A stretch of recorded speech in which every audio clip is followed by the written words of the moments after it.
Chances are we have not met, but this doesn't mean I don't know a lot about you. I am aware of many of your weaknesses and inclinations because you have one of these human brains.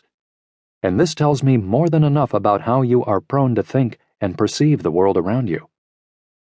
Your unique combination of education, personal beliefs, experiences, and personality are of little consequence.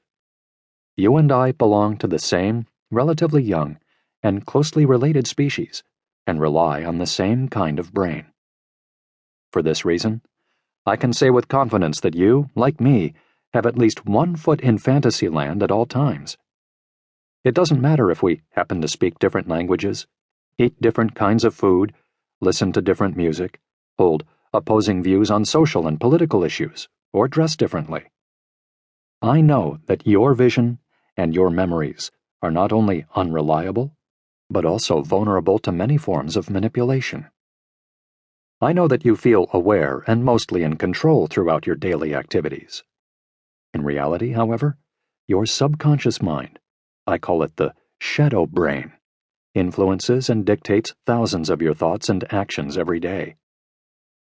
I know you imagine that you make important decisions based on evidence, logic, and common sense. But the truth is that you, like everyone else, come to many conclusions and initiate many actions based on half-baked hunches served up by your shadow brain.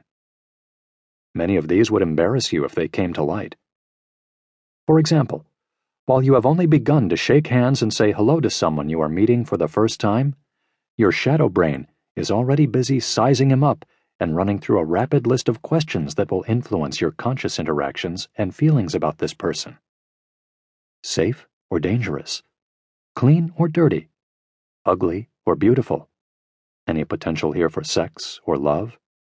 Is this person inside or outside my culture, race, religion, worldview? Dumb or smart?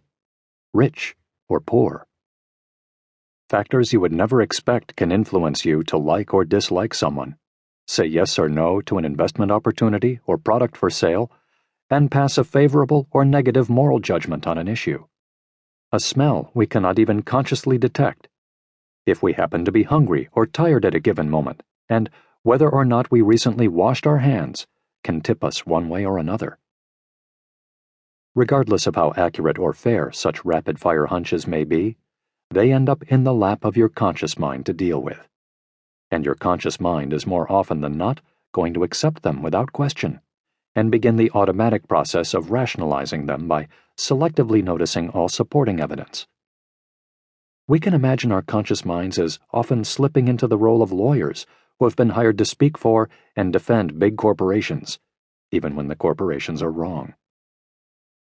We can't stop or cure ourselves of all this subterranean activity. It is normal, not a malfunction or illness. But we can adopt a general awareness about what is going on so that our conscious minds can at least pause and give deliberate thought to the more important decisions in light of all this. We benefit from understanding as best we can the way our brains work and how we come up with our ideas, conclusions, decisions, and perceptions of reality. Moreover, adopting an attitude of positive skepticism in daily life and striving to be consistent, critical thinkers reduces cognitive errors, thereby increasing efficiency and safety. Few things in life as this can offer more protection from harm and more opportunities for personal and professional fulfillment. Sadly, however, relatively few people ever make the effort to learn how brains work, how to keep them healthy and productive for as long as possible, and how best to think through the mental landmines lying around within and without the brain. Failing to know one's own brain is a dangerous ignorance. Bad thinking is our invisible pandemic, the plague popular culture ignores. The invaluable bundle of critical thinking, skepticism, appreciation for science, and a basic understanding of the human brain fits nicely into one simple term: good thinking. What is good thinking? Good thinking is an umbrella term for understanding the human brain and using it in ways that enable one to make rational decisions, identify deception, and avoid or discard delusions as often as possible.